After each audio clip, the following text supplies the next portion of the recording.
Because I had such good marks and I was economically disadvantaged, I got a grant from the government under the OSAP Ontario Student Assistance Program.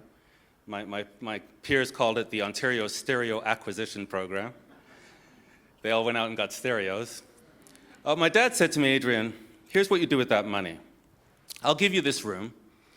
Go out and buy furniture and furnish the room, and that way you're beginning to set yourself up. When you finish school, you'll have begun furnishing your own home. Thought it was a great idea.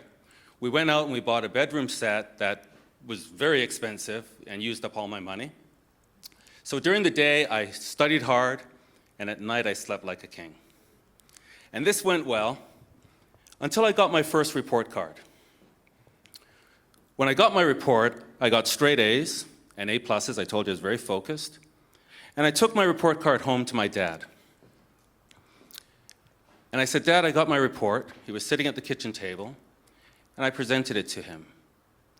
And I wanted to hear him say, well done, son, I'm proud of you. What he said shocked me, and I'll never forget it. Put the report card in front of him. He looked at it for a long time, and then he looked at me. Then he looked at it again, and then he looked at me, and he said, am I to fail while I watch you succeed? I have a gun, and I will kill you first. Why was it so hard to watch them walk out that door, to be those strong, independent, contributing young men?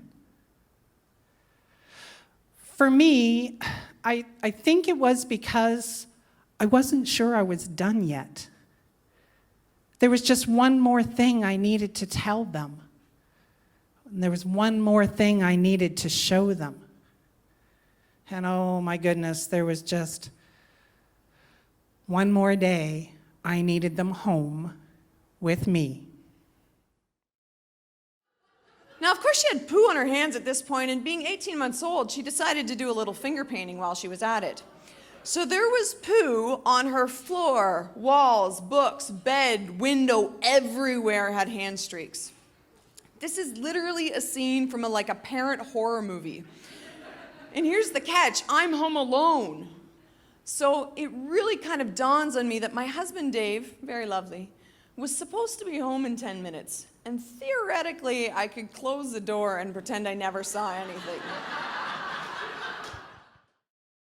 We were so crowded we could not all lie down to sleep. We had to take turns stretching out, and the rest of the time we sat on the floor with our knees drawn up. They kept me there for 3 days and for 3 nights. Then they dragged me into kangaroo court, and they gave me the option. They said, if you agree never to go back to your farm, we'll let you out on bail. And if you behave, you'll stay out. If not, you will go to remand prison in the bush for 6 months until your next court appearance. Now, we knew that many people did not survive those remand prisons in the bush. So as much as I wanted to stand on my principles, I knew I'd be no good to my family if I was dead or never came back. I reluctantly agreed. I've never seen my home again. 24 hours later, I woke up in the critical care unit. Apparently, my best friend knew me a little bit better than I even knew myself. So I woke up and totally aware of everything that's going on, but I can't communicate. And I thought, wow, you've done it now. You've made matters worse. You couldn't have how could it get any worse? Well, it was worse. A couple days later, I started to get those faculties back, thank God. And I was taken down to a step-down unit, and I was given some magazines. And I picked up one of the magazines, a People magazine, and in it was a story of a woman who had lost her husband and her child in the Oklahoma City bombings. And I thought, wow, her pain has to be 1,000 times worse than anything that I'm experiencing. So I began my climb. And I would climb this mountain that seemed sometimes overbearing, too tall for me, 4 feet up, slide 3 feet down. And I got closer and closer and closer to the top. Being blind isn't easy. And if you don't believe me, tomorrow when you wake up, don't open your eyes, close them. And when you close your eyes, hop out of bed, go to the bathroom, wash your face, pick out your clothes, run down the stairs, make yourself breakfast, make your children's breakfast, get their lunches ready, pack them, walk your kids to school, walk home from school, go back home, do your job, help around the house, do the dishes, go outside, cut your grass, and if you're so inclined, why don't you train for a marathon? But don't open your eyes, do it with your eyes closed. Say hi. Hi. Adam faithfully comes to MoMondays every month. He's rocking out Facebook. He loves MoMondays, don't you? Yes, I do. Yes, you do. Can you just share everybody and say that's a wrap? What? Okay, that's a wrap. That's a wrap. This is our show, everybody. Next show, November 9th. Thanks, Adam. You want to get in the picture tonight, bud?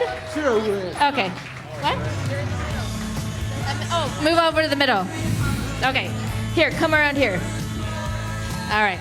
Everybody, your speakers for tonight, give them a final round of applause, and we'll see you next month.